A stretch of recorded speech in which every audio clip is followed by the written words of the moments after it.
Hey guys, welcome back. Another exciting episode for you today. So we're at my buddy's house, and this is the back of his yard. He's got these things called, I believe they're called shadow boxes. It's a wooden fence configuration, and looks like there's a 8 to 16 foot section missing from the storm. Somehow blew over, perhaps from the supporting post rotting away.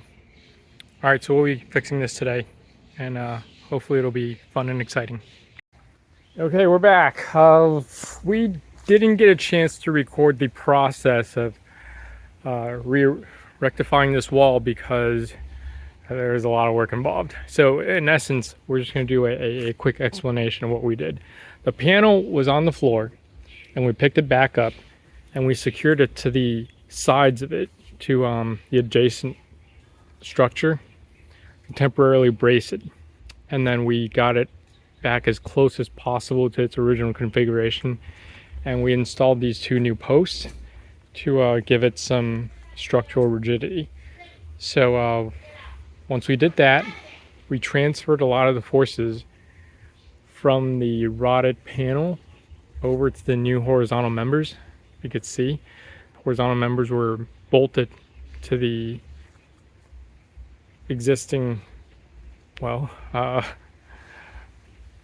horizontal members, and sort of the technique, I believe they call it, is sistering it. We sistered the weaker dimensional lumber and to the stronger ones, and we kind of transferred a lot of the carrying capacity over to the new rail and down onto the ground.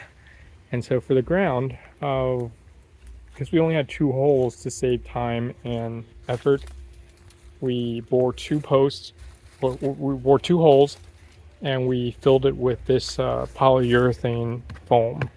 This stuff is insane, and once you mix the bags together, you have 15 seconds to dump it. And so you can see we ran into a little problem with this one, so got it all over the fence. And it gets super hot, so be sure to practice this. Anyway, the overall cost for this project, not including labor, is about $150. So if ever you have fencing issues like this, I hope this video helps you. All right, that's it. Good luck. Bye-bye.